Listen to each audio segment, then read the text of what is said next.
আমার কাছে মনে হয় যে জামাতের সাথে বা এনসিপির সাথে এখন খুব বেশি ভদ্র আচরণ করার খুব বেশি সুযোগ আছে বলে আমার কাছে মনে হয় না। তারা আপনাকে মানে আপনি যেহেতু হাসতে আপনি যেহেতু তারা আপনি রাজনীতিকে হাসতে পারেন। কলুষিত করতেছে, আপনি এটাকে ডাবল কলুষিত করে এটাকে ঠিক করবেন, মানে না, আদমরাদের ঘা ডাবল মেরে তুই ডাবল বাঁচা। না, ডাবল কলুষিত না। বলেন। দেখেন, তারা এই ধরনের বক্তব্য আচরণের মাধ্যমে তারা আসলে রাজনৈতিক ভারসাম্যহীনতা সৃষ্টি করতেছে। হুম, বক্তব্য থাকা উচিত, হুম, আমরা তো সেই বক্তব্য আমরা লক্ষ্য করছি না। হুম। আপনি মনে করলেন যে আওয়ামী লীগের পতন হয়েছে, এবার বিএনপির পতন না, জামাত নিশ্চিত ইসলামীর একটা করতে বিশেষ হবে। সুবিধা আছে, জামাত ইসলামী সবার সঙ্গে থাকতে পারে, আওয়ামী লীগের সাথে 86 নির্বাচনে এর সাথে সাথে চলে যেতে পারে, আওয়ামী লীগের সাথে মিলে নির্বাচন করতে পারে, জামাত ইসলামী তত্ত্বাবধায়ক সরকারের জন্য বিএনপিকে ক্ষমতা থেকে সরাই দিতে পারে, আবার বিএনপির সাথে জোট করতে পারে, বিএনপি থেকে মন্ত্রী হতে পারে। জামাত ইসলামের কথাই হইতেছে না এখানে। এখানে কথা হইতেছে হচ্ছে যে বিএনপির পক্ষ থেকে যে আচরণটা জামাত ইসলামীর সঙ্গে করা হচ্ছে সেইটা ঠিক আছে কিনা, বা আপনার পক্ষ থেকে করা হচ্ছে সেইটা ঠিক আছে কিনা। আপনি না, এখন আপনি তো মানে এখন যেটা করা হচ্ছে, এখন আপনি যেটা করতেছেন, যদি এইটা ঠিক থাকে তাহলে বেগম জিয়া ভুল ছিল। না, আমি কিন্তু জামাতের এখনকার যে আচরণ আমি সেটা নিয়ে কথা বলছি। হুম, জামাতের অতীতের আচরণ বক্তব্য সেটি নিয়ে তো আমি বলতেছেন তো। সমালোচনা করছি না, কথা বলছি না। না, আমি জামাতের বর্তমানের যে আচরণ, সমালোচনা, গালিগালাজ, হুম, প্রতিদিন পতনের হুমকি, হুম, এমনকি এই যে এনসিপির কিছু নেতৃবৃন্দের দ্বারা হুম, মানে জামাতের মুখপাত্র বানিয়ে প্রতিনিয়ত জামাতের যারা মিনিস্টার আছে, দুঃখিত, যারা বিএনপির মন্ত্রী আছে তাদেরকে গালিগালাজ করানো, এগুলো কন্টিনিউয়াসলি চলতেছে। তো এইগুলো তো আসলে আমাদের অতীতে আমরা কখনো দেখি না। এমনকি শেখ হাসিনার সময়েও এইভাবে শেখ হাসিনাকে গালিগালাজ করা বা অন্য দলকে গালিগালাজ করা, হ্যাঁ, সমালোচনা আলোচনা হয়েছে, কিন্তু এখন তো আসলে মাত্রা ছাড়িয়ে গেছে। জামাতের নেতৃবৃন্দ যে ভাষায় কথা বলছে, এনসিপি নাসিরুদ্দিন পাটোয়ারিরা যে ভাষায় কথা বলছে, এটা তো বাংলাদেশের রাজনীতি ছিল না। সুতরাং বাংলাদেশের রাজনীতিকে তারা কলুষিত করছে। এখন আমার কাছে মনে হয় যে জামাতের সাথে বা এনসিপির সাথে এখন খুব বেশি ভদ্র আচরণ করার খুব বেশি সুযোগ আছে বলে আমার কাছে মনে হয় না। তারা আপনাকে মানে আপনি যেহেতু হাসতে যেহেতু আপনি তারা আপনি রাজনীতিকে হাসতে পারেন। কলুষিত করতেছে, আপনি এটাকে ডাবল কলুষিত করে এটাকে ঠিক করবেন, মানে না, আদমরাদের ঘা ডাবল মেরে তুই ডাবল বাঁচা। না, ডাবল কলুষিত না। বলেন। দেখেন, তারা এই ধরনের বক্তব্য আচরণের মাধ্যমে তারা আসলে রাজনৈতিক ভারসাম্যহীনতা সৃষ্টি করতেছে। হুম, এখন তারা মনে করতেছে যে আমরা যে ভাষায় বক্তব্য দিচ্ছি, হয়তো আমাদের এই ভাষার বক্তব্য বা আমাদেরকে কাউন্টার করার কেউ নাই, তারা লাগাতার বলতেই আছে। যেমন আমাদের মাননীয় প্রধানমন্ত্রীকে নিয়ে তিনি কটাক্ষ করলেন, এরপরে তার কন্যাকে নিয়ে, এমনকি তার সহধর্মিণীকে নিয়ে, এমনকি শহীদ প্রেসিডেন্ট জিয়াউর রহমানকে নিয়ে, কিচ্ছু হ্যাঁ, হয় না এসব একের পর কটাক্ষ এক করলে, সমালোচনা। কিচ্ছু হয় না এসব কটাক্ষ করলে। এটা না, যদি কিচ্ছু যা হয় না তাহলে। কটাক্ষ, এটা কিচ্ছু হয় না। এমন কিছু হয় আচ্ছা না যে বক্তব্য আচ্ছা মানে আমি আপনি আপনাকে কটাক্ষ করতেছেন, আচ্ছা আপনি আমার আচ্ছা আমি কটাক্ষ আপনাকে করেন, বলি। আপনি আমার কটাক্ষ আচ্ছা, আমি করেন, আপনাকে বলি। আপনি আমার আপনি কটাক্ষ আপনার করেন, কোনো একটা অসুবিধা নেই। প্রোগ্রামে আপনি আপনি আপনার একটা প্রোগ্রামে সম্ভবত আপনি আওয়ামী লীগের কোনো নেতাকে আনতে চেয়েছিলেন। হুম, তো সেই সময় আমার স্পষ্ট মনে নাই হুম। আওয়ামী লীগের কোনো নেতাকে বা শেখ হাসিনাকে আপনি কিছু প্রশ্ন করতে চেয়েছিলেন। না, আমি এরপরে বলছিলাম যে আমি আপনার শেখ নিয়ে হাসিনাকে বাংলাদেশে ইন্টারভিউ করতে চাই। হ্যাঁ। এক্স্যাক্টলি, হুম, এরপরে বাংলাদেশে আপনাকে নিয়ে অনেক সমালোচনা হয়, আপনাকে গালি হুম। দেয়, এরপরে কিন্তু আপনি সেটা আর করেন নাই। কোনটা আর করি নাই? শেখ হাসিনা ইন্টারভিউ দিলে এখনো আপনি করব। না, আপনি একটা পোস্ট করেছিলেন আমার যতটুকু মনে আমি আছে। কোনো পোস্ট আপনি করি নাই, কিন্তু আমার কোনো সোশ্যাল মিডিয়ায় পোস্ট নাই। আমি বলি, আমি ঢাকা ইউনিভার্সিটিতে একটা বক্তৃতা দিতে গেছিলাম, সেই বক্তৃতার জি, মধ্যে একজনের প্রশ্নের জবাবে আমি বলছি, আমি যদি আইন আমার ভাঙতে হয় তাইলে আমি শেখ হাসিনাকে ইন্টারভিউ করে সেই আইন ভাঙতে চাই। এই আইন ভাঙতে আমি সাদ্দামের ইন্টারভিউ করে সেই আইন ভাঙতে চাই না। দ্যাট ওয়াজ না, মাই আমি সেটাই অ্যানসার। বলছি। এরপরে আচ্ছা, আমি আর আমি কই সেটাই বলছি। ইন্টারভিউ করি নাই। আমাকে যদি শেখ না, হাসিনা এখন আমি বলছি। ইন্টারভিউ দেন, আমি এখন ইন্টারভিউ করব। না, আমি বলছি যে আপনার যদি মানে সমালোচনা বলেন, আলোচনা বলেন, বা যেভাবে গালিগালাজ করছিল সেটি না করলে কি আপনি আপনার অবস্থান থেকে সরে যেতেন? আমি কি আমার অবস্থান থেকে সরে গেছি? আমি তার পরের আমার দিন কাছে আবার মনে বলছি, হচ্ছে তারপরের দিন আবার বলছি, টেক ইট ব্যাক, আমি তারপর দিন আবার বলছি যে আমি শেখ হাসিনা ইন্টারভিউ এখনো নিতে চাই, এখনো বলতেছি, এবং এই না, পৃথিবীতে আমি এমন আমি কোন সাংবাদিক নাই যে শেখ হাসিনা ইন্টারভিউ নিতে চাইবে না এখন। ঠিক ঠিক আপনার সেই বক্তব্যই আমি বলছি যে হুম, আপনার সেই সময় সমালোচনা হয়েছিল। হুম। আমার যতটুকু মনে আছে যে আপনি এর পরবর্তীতে আপনার অবস্থানটা আপনি পরিষ্কার করেছিলেন, বা কেন এই কথা, বা আমার কাছে মনে হচ্ছে এখনো আপনার তো তাই আরেকটা বললাম, আমি স্ট্যাটাস। এখনো তো তাই বললাম। আমার হয় কি, মানে ঘটনা কিন্তু হচ্ছে আপনি করেননি, কিন্তু কি আপনি এই কি রিস্কটা নেননি। কি রিস্ক? আমি তো এখনো বলতেছি শেখ হাসিনা ইন্টারভিউ করলে এখনো ইন্টারভিউ করব। আমি 2 সপ্তাহ আচ্ছা, পরে বাংলাদেশে আসবো রে ভাই, শেখ হাসিনা ইন্টারভিউ যে করবো এইটা বইলা আমি আবারও বলতেছি আমি শেখ হাসিনা ইন্টারভিউ করবো, এখন আমার জেল দিয়ে দেন, শোনেন না, জেল দেওয়ার প্রসঙ্গ না, অথবা আমি জাস্ট অথবা অথবা অথবা মাফ করেন। আমাকে যে প্রশ্ন করলেন হ্যাঁ। আপনার বিষয়ে ওই সময় যেটি হয়েছিল আমিও তো দেখেছি, যে কারণে আমি ওই প্রসঙ্গটা আনলাম। যে দেখেন, বাংলাদেশে যেটি হয়, কন্টিনিউয়াসলি নাসিরুদ্দিন পাটোয়ারিরা বলেন বা অন্যান্য নেতৃবৃন্দ বলেন, তারা কন্টিনিউয়াসলি বিএনপিকে নানান ভাষায় গালিগালাজ করছে, কটাক্ষ করছে। সেই জায়গা থেকে তারা যে ভাষায় কথা বলছে, আমরা তো ওইটার যৌক্তিক ব্যাখ্যা দিচ্ছি যে তারা আসলে এইভাবে রাজনীতিকে আসলে নষ্ট করতেছে, নোংরামি করতেছে।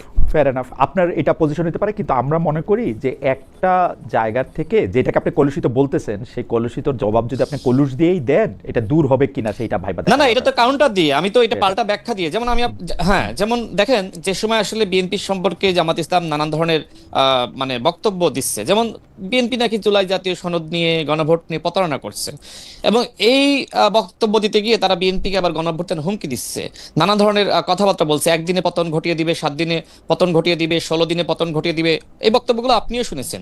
তো সেই জায়গায় জামাত ইসলামের যে মুনাফিকি, প্রতারণা, ভণ্ডামি, সেগুলো আমরা মানুষের সামনে স্পষ্ট করছি, যে যেখানে জুলাই জাতীয় সনদ নিয়ে অন্তর্বর্তীকালীন সরকার প্রতারণা করলো, গণভোটের অধ্যাদেশ নিয়ে অন্তর্বর্তীকালীন সরকার প্রতারণা করলো, এবং সেটা ব্যাখ্যার সহিত যে এই জায়গায় ডক্টর মোহাম্মদ ইউনূস প্রতারণা করেছে, এই জায়গায় অন্তর্বর্তীকালীন সরকার প্রতারণা করেছে, বিএনপি ব্যাখ্যা চাইলে আপনি দিতেই পারেন। সেই ব্যাখ্যাই তো, সেই ব্যাখ্যা যদি না, সেই ব্যাখ্যা আমি আপনাকে বলি, যেমন নিউজ 24 এর একটি টক শোতে আমাকে লাগাতার barrister Shahriar Kabir royal agent বলছে 3 মিনিট ধরে, আমি কিন্তু হাসতেছি, আমি মানে তাকে বোঝানোর চেষ্টা করতেছি, তো তিনি কন্টিনিউয়াসলি কিন্তু আমাকে রয়্যাল এজেন্ট বলেই যাচ্ছেন, যেখানে বাংলাদেশে নরেন্দ্র মোদীর আগমন বিরোধী আন্দোলন নুরুল হক নূর সহ আমরা করেছিলাম, এবং সেই সময় আমার নামে 3টা মামলা হয়।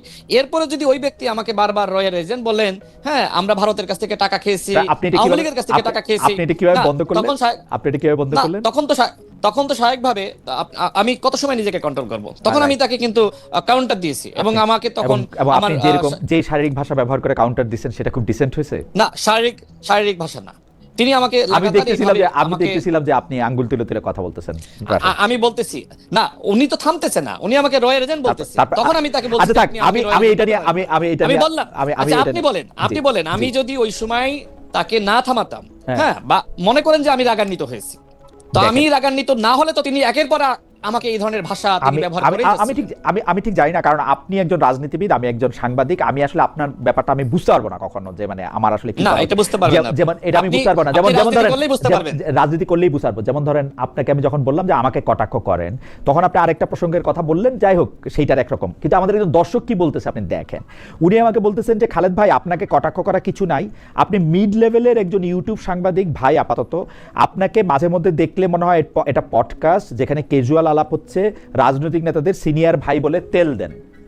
ফেয়ার এনাফ, এটা ওনার মনে হয়েছে, কারণ আমি কোনো গুরুত্বপূর্ণ লোক না, আমাকে কটাক্ষ করারও কিছু নাই, সেজন্য আমি হয়তো বুঝতে পারবো না যে আপনাকে কটাক্ষ করলে বা আরেকজন মানুষকে আরেকটা কথা বললে এটা কোথায় ইয়া করা উচিত। আমি আসবো আবার আপনার কাছে জনাব রাশেদ খান, আমি একটু রতন ভাইয়ের কাছে যাই। রতন ভাই, ইন্টারেস্টিং, আমি যখন থেকে একটা প্রশ্নের একটা যদি ছোট্ট করে আপনি একটু জবাব দেন, আপনার গাড়ি, আপনি কেন গাড়ি আপনি কোথায় গাড়ি পাইলেন, কোথায় গাড়ি কিনলেন? গাড়ি আমার একটা খুব মানে আমার কপালের সাথে একটা গাড়ি লেগেছে, সাদ্দামের গাড়ি দিয়ে শুরু হয়েছিল, তারপরে হচ্ছে যে এই গাড়ি নিয়ে প্রশ্ন চলতেইছে, সাদ্দাম মানে ছাত্রলীগের সভাপতি সাদ্দাম, যাই হোক, আপনি গাড়ি কোথায় পাইলেন? হাসনাতের গাড়ি নিয়েও প্রশ্ন ছিল, হাসনাত আব্দুল্লাহ যখন গাড়ি চালাতেন, হাসনাত আব্দুল্লাহ আমার জবাব দিছিলেন যে আপনার মতো 1000 খালেদ মহিউদ্দিন আমাকে গাড়ি দেওয়ার জন্য রেডি আছে, সত্যি 1000 খানেক না 1000 এরকম কিছু একটা বলছিল। তো আপনার জবাবটা একটু শুনতে চাই যে জনাব রাশেদ খান, গাড়ি কই পাইলেন? আচ্ছা, এখন তো আমাকে সরকারের গাড়ির আগে আচ্ছা, নিশ্চয় আপনার খেয়াল থাকবে যে ইন্টারিম গভর্নমেন্টের সময় নুরুল হক নূরের উপর, আমাদের উপরে গণ অধিকার পরিষদের কার্যালয়ের সামনে হামলা হয়েছিল, এবং সেই হামলা প্রশাসনের একটি অংশ জড়িত ছিল, এবং জাতীয় পার্টির সাথে গণ অধিকার পরিষদের যে সংঘর্ষ সেটিকে কেন্দ্র করে তো নুরুল হক নূর ব্যাপকভাবে আক্রান্ত হয়েছিল। এরপরে গণ অধিকার পরিষদের একজন নেতা, তিনি ব্যবসা করেন, কেন্দ্রীয় সহসভাপতি, তার নাম জাহিদুর রহমান, তিনি আমাকে, তার 2টা গাড়ি ছিল, তো এই ঘটনার পরে তিনি আমাকে বললেন যে ভাই আমার গাড়ি আপনি ব্যবহার করেন। এর কারণটা ছিল যে আমি আসলে আগে বাইকে চলাচল করতাম, আমি নিজে বাইক ড্রাইভ করতাম না, আমার ছোট ভাই সে আমাকে নিয়ে আসা করতো, তো এই হচ্ছে ব্যাপার। তো এখন সব মিলিয়ে আসলে এটা তো আসলে আমার যে সময় নিরাপত্তা সংকট সৃষ্টি হয়, তখন তো আমি যে দলের সাধারণ সম্পাদক ছিলাম সেই দলের একজন কেন্দ্রীয় সহসভাপতি, তার গাড়ি আমি ব্যবহার করেছি, নির্বাচনের সময়ও আমি সেটাই ব্যবহার করেছি। তো এখন এটি নিয়ে তো আসলে নানান কথাবার্তা ফেসবুকে লেখে বলে, এখন এটি নিয়ে আসলে আমার বলার কি আছে, আমি কতজনের উত্তর দিব? এই বিষয়গুলো নিয়ে আসলে খুব বেশি কথা বলার সুযোগ আছে বলে আমি মনে করি না। ওকে, আপনি বলেছেন, নামও বলেছেন যে কে আপনি গাড়ি দিয়েছেন, নিশ্চয়ই এইটা জবাব, এটা সবাই, এটা যারা প্রস্তুত তোলে তারাও জানে, কিন্তু তারা তো স্বাভাবিকভাবে তারা জানে কিনা জানি না, কিন্তু আপনি আজকে জানলো, আপনার বক্তব্যের মধ্যে আমাদের প্রশ্ন করলো। আমি একটু দল নিয়ে প্রশ্ন করি, সরকার নিয়ে প্রশ্ন করি। 31 দফার 20 নম্বর দফা, বিএনপির যে 31 দফা সেটার কথা বলতেছি, যে এক রকম লঙ্ঘন করে বিএনপি সরকার প্রথমে সিটি কর্পোরেশন, জেলা পরিষদে অনির্বাচিত প্রশাসক নিয়োগ দেয়। এরপরে একজন ইতিহাস সৃষ্টি করে কিছুদিন পরে দেখা গেল যে আপনারা সরকারি 11টা প্রতিষ্ঠানের শীর্ষ পদে বিএনপির নেতাদের নিয়োগ দেওয়া হয়েছে। এখন দেখা যাচ্ছে যে বিএনপির যেসব নেতারা এমপি হইতে পারে নাই, যাদেরকে মন্ত্রী বানানো যায় নাই, এমনকি যারা মন্ত্রী হয়েছে তাদের ফ্যামিলির অন্যান্য যারা লোক আছেন তাদেরকে পদায়ন, মানে মানে কি বলবো, যেগুলি নিয়ে আমরা আওয়ামী লীগের নিয়ে আমরা হাসাহাসি করতাম যে আর কত, যেগুলি নিয়ে রতন ভাইকে বললে রতন ভাই নিশ্চয়ই খুব সুন্দর একটা ভ্যানগার্ডের মধ্যে একটা নামটা মধ্যে দিতে পারবে। এটা কি শুরু হয়েছে আসলে বিএনপিতে? মানে অনির্বাচিত প্রশাসক, এই তারপর হচ্ছে সরকারি প্রতিষ্ঠানে নিয়োগ দেওয়া, এগুলি কি?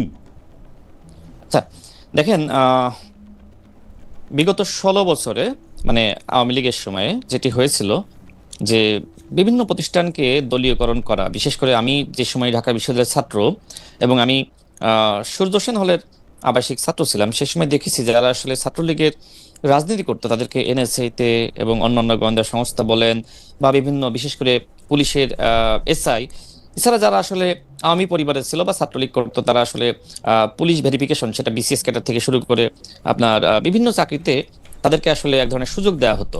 অর্থাৎ 16 বছরে, শেখ হাসিনার 16 বছরে প্রশাসনকে এক ধরনের দলীয়করণ করা হয়েছিল। আচ্ছা, এরপরে অন্তর্বর্তীকালীন সরকারের 18 মাসে যেটি হলো, যেহেতু আসলে অন্তর্বর্তীকালীন সরকারের দু একজন উপদেষ্টা, তাদের সাথে তো আমাদের সম্পর্ক যোগাযোগ ছিল এবং আমাদের নিজেদেরও কিছু লোকজন, মানে পরিচিত লোকজন সরকারের আশপাশে তো ছিল, তো নানানভাবে যতটুকু আসলে জানতে পেরেছিলাম। এছাড়া আসলে যারা সমন্বয়ক ছিল, ছাত্র উপদেষ্টা ছিল, তাদের সাথে তো সম্পর্ক ছিল।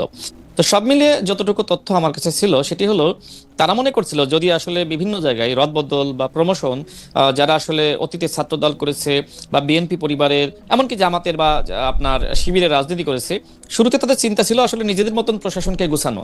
তো সেই সময় কয়েকজন উপদেষ্টা তাদেরকে পরামর্শ দেয়, বিশেষ করে ছাত্র উপদেষ্টা বা সমন্বয়কদেরকে, যে আমরা যদি আসলে জামাত এবং বিএনপির ঘরানার কোনো আপনার কর্মকর্তাকে প্রমোশন দিই, সেক্ষেত্রে তোমরা নিজেরা যে রাজনীতি করতে চাও সেটা বাস্তবায়িত হবে না, বরং আওয়ামী লীগের যারা আছে এদেরকে যদি ভয় দেখিয়ে কাজ করানো যায় সেটি কিন্তু বেটার। অর্থাৎ শেখ হাসিনার 16 বছর আর ডক্টর মোহাম্মদ ইউনূসের 18 মাস, এই সময় কিন্তু প্রশাসনের খুব বেশি রদবদল হয়নি। আচ্ছা, নির্বাচনের পরে বিএনপি ক্ষমতায় এসেছে। এখন বিএনপি আসলে আমার কাছে মনে হয় যে এক ধরনের কনফিউশনের মধ্যে থাকা খুব স্বাভাবিক, যেহেতু যেখানে অন্তর্বর্তীকালীন সরকারের প্রধান উপদেষ্টা বা সরকারের উপরে দায়িত্ব ছিল প্রশাসনকে ঢেলে সাজানো, সেই কাজটি করতে সক্ষম হয়নি। সুতরাং এখন সরকার পরিচালনা করার জন্য এক ধরনের বিশ্বস্ততা সেটি অত্যন্ত প্রয়োজন আছে। সেই জায়গা থেকে আপনার বিভিন্ন জায়গায় প্রশাসক নিয়োগ দেওয়া বলে, আমি দুইটা জিনিস জনাব রাশেদ খান, এই লাইনটা শেষ করি। তো সেই জায়গায় বিভিন্ন কর্পোরেশন বা প্রতিষ্ঠানে সেখানে আসলে যারা অভিজ্ঞ বলা যায় বা রাজনীতি করেছে তাদেরকে নিয়োগ দেওয়া হচ্ছে, এবং এটা মূলত আসলে আপনার সরকারকে গতিশীল করা বা প্রশাসনকে পরিবর্তন করা। এর বাইরে আমার কাছে মনে হয় না যে আসলে অবিশ্বাস রেখে, সন্দেহ রেখে আসলে সরকার কন্টিনিউ করতে পারে, যেহেতু অন্তর্বর্তীকালীন সরকারের যে দায়িত্ব ছিল ওই দায়িত্ব তারা পালন করেনি। যদি তারা প্রশাসনকে সঠিকভাবে সাজাতো বা ওই আওয়ামী ফ্যাসিবাদকে দূর করতে পারতো, আমার কাছে মনে হয় যে বিএনপি সরকার তাদের জন্য দেশ চালানো সিদ্ধান্ত নেওয়া আসলে খুবই সহজ হতো। এখানে আমি দুইটা কথা বলতে চাই, যে সরকারের প্রতি যে আপনারা বিশ্বস্ততা দেখতে চাইতেছেন, এই বিশ্বস্ততা থেকেই আসলে এক ধরনের ফ্যাসিবাদের উৎপত্তি হয়, এবং এই রকম বিশ্বস্ততার কথা বলেই আওয়ামী পরিবার ডিএনএ পরীক্ষা করা, এগুলি বলেই কিন্তু বিভিন্ন জায়গায় বিভিন্ন লোককে নিয়োগ দেওয়া হয়েছিল। আর দ্বিতীয় কথাটা যেটা আমি আপনাকে বলতে চাই, যে অন্তর্বর্তী সরকারের, আপনার কথা শুনলে মনে হয় যে অন্তর্বর্তী সরকার শুধু ছাত্রনেতাদের বা জামাতের কথায় উঠতে বসতো, কিন্তু আমরা অন্তর্বর্তী সরকারের নিরাপত্তা উপদেষ্টারে পররাষ্ট্রমন্ত্রী হইতে দেখি, আমি অন্তর্বর্তী সরকারের অ্যাটর্নি জেনারেল আইনমন্ত্রী হইতে দেখছি, আমি অন্তর্বর্তী সরকারের প্রেসিডেন্ট এতদিন পর্যন্ত বিএনপির প্রেসিডেন্ট ছিল। মানে অন্তর্বর্তী সরকারের দেখায় দেওয়া লাইনে যেদিন তারেক রহমান ইলেকশন করতে বলছে সেদিন ইলেকশন দিয়ে আসলো। মানে সরকার প্রধান দিয়া একটা দলের নেতার লগে লন্ডনে গিয়ে দেখা করে আসে। আমি তো অন্তর্বর্তী সরকারে দেখি যে বিএনপির মানে অগ্রবর্তী দল ছিল, যে হচ্ছে বিএনপির জন্য পথ পরিষ্কার করতে করতে আসছে। আচ্ছা, আমি বলি এই বিষয়ে। দেখেন, শুরুতে যেটি হয়েছিল, ডক্টর মোহাম্মদ ইউনূস চেয়েছিল যে এনসিপি এবং জামাত ক্ষমতায় আসুক আর বিএনপি অপোজিশনে, মানে আওয়ামী লীগের যেভাবে ভ্যানিশ হয়ে গেছে বিএনপিকেও সে ভ্যানিশ করতে হবে। এবং এখনকার সময় যদি তাদের বক্তব্য খেয়াল করেন, এখন কিন্তু এটি তারা বলছে যে আওয়ামী লীগকে ওয়াশ আউট করেছে, এখন বিএনপিকে ওয়াশ আউট করতে হবে, এনসিপি নেতৃবৃন্দ, জামাতের নেতৃবৃন্দ, এই ধরনের ভাষায় তারা কথা বলছে। অর্থাৎ বিএনপিকে মাইনাস করার একটি প্ল্যান কিন্তু অন্তর্বর্তীকালীন সরকারের কিছু উপদেষ্টা এবং কিছু খলনায়ক বলেন বা 1/11 যারা আসলে এক ধরনের বলা যায় সুবিধাভোগী, তাদের একটা প্ল্যান ছিল, এবং সেই প্ল্যানটা বিএনপিও জানে, আমরাও জানি। এবং তার একটি উদাহরণ হলো হলো যে অন্তর্বর্তীকালীন সরকারের প্রধান উপদেষ্টা তিনি দেশের বাইরে গিয়ে এক ধরনের বিএনপিকে কটাক্ষই করা যে বাংলাদেশে একটি দল ছাড়া কেউ নির্বাচন চায় না, এবং তিনি বিভিন্ন সময় কিন্তু ছাত্রদের যে রাজনৈতিক দল সেটিকে আশীর্বাদ জানিয়েছে। অন্তর্বর্তীকালীন সরকারের প্রেস সচিব তিনি নাহিদ ইসলামকে পাশে বসিয়ে বলেছেন যে নাহিদ ইসলাম একসময় প্রধানমন্ত্রী হবে। নির্বাচনের ঠিক কিছুদিন আগে কিন্তু অন্তর্বর্তীকালীন সরকারের প্রধান উপদেষ্টা তিনি বলেছেন যে এই ছাত্রদের অনেকে আপনার মন্ত্রী হবে। আচ্ছা, সরকার গঠন না করলে কি আসলে মন্ত্রী হওয়া যায়? তো আমরা যতটুকু আসলে আমাদের কাছে তথ্য ছিল যে একটা মেকানিজম চলছিল। নাহিদ ইসলাম কি মানে সরকার গঠনকে এই একবারই করবে নাকি? আরো তো সামনে আরো 30 বছর রাজনৈতিক সময় আপনারও আছে, নাহিদ ইসলামেরও আছে। কে জানে আপনারা প্রধানমন্ত্রী হবেন কি না হবেন। সেটা পরের প্রশ্ন, কিন্তু ওই যে আমি বললাম যেহেতু রাজনীতি করি, আমার কাছে তথ্য ছিল, তথ্যের ভিত্তিতে আমাকে কথা বলতে হয়েছে। আমার কাছে মনে হয়েছে বিভিন্ন তথ্য উপাত্ত বা অনুসন্ধান করে যে অন্তর্বর্তীকালীন সরকার মূলত বিএনপির বিরুদ্ধে এক ধরনের চক্রান্ত করছে। তো একটা পর্যায়ে যেটি হয়েছিল, আমি 3 জন উপদেষ্টার নাম বলি। আপনি ঢাকা বিশ্ববিদ্যালয়ের শিক্ষক আসিফ নজরুল স্যার এবং সালেউদ্দিন আহমেদ স্যার এবং ওয়াহিদুদ্দিন মাহমুদ, যে সময় আসলে ডক্টর মোহাম্মদ ইউনূস আসলে বিএনপির ব্যাপারে নেতিবাচক ছিল, তো তারা 3 জন আসলে ডক্টর মোহাম্মদ ইউনূসকে বোঝায় যে আপনি কেন আসলে এমন ভাবতেছেন, আপনি লন্ডনে তো আপনার সফর আছে, আপনি তার সাথে একটু সাক্ষাৎ করে দেখেন যে সে মানুষ হিসেবে কেমন, তার সাথে কথা বলেন। সেই জায়গা থেকে সেখানে আসলে আলোচনা হয়েছে। আমার কাছে মনে হয় না যে সেখানে আসলে নির্বাচনের কোনো তারিখ ঠিক হয়েছে, এবং এটি ডক্টর মোহাম্মদ ইউনূস নিজেও বলে নাই, বরং ডক্টর মোহাম্মদ ইউনূসের বক্তব্য বিশ্লেষণ করলে সবসময় মনে হয়েছে তিনি জামাতের পক্ষে বলছেন, তিনি এনসিপির পক্ষে বলছেন, এবং বিএনপিকে তিনি আসলে পছন্দ করতে পারছেন না। আমার শেষ লাইনটা যে 3 জন উপদেষ্টার কথা বললাম, এই 3 জন উপদেষ্টা এমনও সিদ্ধান্ত নিয়েছিল যদি ডক্টর মোহাম্মদ ইউনূস নির্বাচন না দেয় সেক্ষেত্রে তারা সরকার থেকে পদত্যাগ করবে, এবং এই বিষয়ে নানানভাবে কিন্তু ডক্টর মোহাম্মদ ইউনূসের সাথে তারা আলোচনা করেছেন, কনভিন্স করেছেন। একটা পর্যায়ে কিন্তু ডক্টর মোহাম্মদ ইউনূস রাজি হয়েছে, বিশেষ করে লন্ডনে যাওয়ার পরে যে সময় বর্তমান মাননীয় প্রধানমন্ত্রীর যে আন্তরিকতা এটি দেখে তিনি মুগ্ধ হয়েছিলেন, এবং দেশে ফেরার পরে তিনি মোটামুটি কিছুটা নিরপেক্ষ হয়েছিলেন বলে আমার মনে হয় যে আপনার এটাও মনে রাখা উচিত, দর্শকদের নিশ্চয়ই মনে আসে, আপনার তো মনে আসেই, আপনার সবকিছু অনেক ভালো মনে থাকে। সেটা হলো যে বিএনপি কিন্তু আপনি এখন 3 উপদেষ্টার কথা বললেন যে 3 উপদেষ্টা আসলে চেষ্টা করছিল যে যাতে ইলেকশনটা টাইম মতো নির্বাচনের পক্ষে হয়। বিএনপি নির্বাচনের বিপক্ষে যে নির্বাচনটা পক্ষে না, নির্বাচনটা যাতে হয়, এই তো বিএনপি যেই 3 জনকে মানে নির্বাচনের বিপক্ষে বলে চিহ্নিত করছিল, পদত্যাগ দাবি করছিল, তার একজন কিন্তু বিএনপির মন্ত্রী। এখন কোথাকার পানি কোথায় গড়াইতেছে, আমরা যে কারে বিশ্বাস করব? আপনারা পলিটিশিয়ানদের কথা আমরা একটুও বিশ্বাস করবো কিনা? খলিলুর রহমানের পদত্যাগ চাইছিল বিএনপি, খলিলুর রহমানের নিয়োগ করা হয়েছে দেখে তারা আন্দোলন করছিল, এখন খলিলুর রহমান হয়ে গেল তার মন্ত্রী। মানে বাংলাদেশে আর কোনো পররাষ্ট্রমন্ত্রী নাই। আমাকে একটু বলতে দিবেন? জি, আমরা বিশ্বাস করে দিই, আপনি আপনার সাথে সাথে 30 সেকেন্ডে শেষ করি। সেটি হলো, দেখেন, যারা আসলে অন্তর্বর্তীকালীন সরকারের উপদেষ্টা ছিলেন তারা শুধুমাত্র বিএনপিতেই গিয়েছে এরকম না, বরং এনসিপির আহ্বায়ক তিনি আসলে সরকারে থাকা অবস্থায় এনসিপি গঠন করেছেন। আসিফ মাহমুদ তিনি সরকারের উপদেষ্টা ছিলেন, তিনি এনসিপিতে গিয়েছেন। তো এটা যার যেটি ভালো লেগেছে, কেউ এনসিপি করছে, কেউ বিএনপি করছে। এখন পররাষ্ট্র উপদেষ্টা তিনি, আমি যতটুকু জানি, মানে আমি এক লাইন হইছে, আপনি পরে আবার আমাকে বললেন, আমি একটা অন্তর্বর্তী সরকারের আমি একজন নিরাপত্তা উপদেষ্টা, যে পদই ছিল না সেই পদের মধ্যে আমি এখন আসি। আমার বিরুদ্ধে বিএনপি একটা অভিযোগ করছিল, আমি পতাকাওয়ালা একটা গাড়িতে ওই শপথ অনুষ্ঠানে গেলাম, আবার পররাষ্ট্রমন্ত্রী হয়ে ওই দলের ফেরত আসলাম। এই ঘটনা খুব স্বাভাবিক মনে হয়, মানে খুব মানে সাধারণ। বিএনপির সাথে আলোচনা হয় নাই খলিলুর রহমানের? খলিলুর রহমানের তারেক সাহেব ওইখানে বলছে, সেটা ভিন্ন প্রসঙ্গ, তারেক সাহেব ওইখানে বলছে ভাই আপনি কি মন্ত্রী হতে চান, মন্ত্রী হন। যে সময় তিনি আসলে বিএনপি সরকারের মন্ত্রী হিসেবে শপথ নিয়েছেন, তিনি তো সেই সময় অন্তর্বর্তীকালীন সরকারের উপদেষ্টা ছিলেন না, থাকবেন না তো। কিন্তু আলোচনাটা কি অন্তর্বর্তীকালীন সরকারের উপদেষ্টা পদ ছাড়ার পরে হয়েছে? তাহলে সেই সময়টা 10 মিনিটের, জনাব রাশেদ খান, 10 মিনিট হতে পারে। তারেক সাহেব নাইমাইশ আলোচনা করছিলেন না? আমি বলি শোনেন, তিনি পদত্যাগ করার পরে হয়তো সরকারের কারোর সাথে, মানে বিএনপি যেহেতু সরকার গঠন করছে, আমার কাছে মনে হয় কারোর সাথে আলোচনা হয়েছে। রাশেদ, টাইমলাইনটা একটু খেয়াল করেন। উনি পতাকাওয়ালা গাড়িতে গিয়ে পতাকাওয়ালা গাড়িতে ফেরত আসছেন, আলোচনাটা কখন হবে? না, যে সময় তাকে জানানো হয়েছে যে আপনি বিএনপি সরকারের উনি উপদেষ্টা। 3 দিন আগে ইলেকশন হয়েছে তো ভাই। না, তিনি উপদেষ্টা না, তিনি উপদেষ্টা না। আমি তো 17 তারিখ উনি মন্ত্রী, 17 তারিখ উনি মন্ত্রী, আমি জানি তো, 17 তারিখ উনি মন্ত্রী শপথ করেছেন, 12 তারিখ ইলেকশন হয়েছে। 12 তারিখে কি উনি জানতেন যে উনি মন্ত্রী হবেন? না।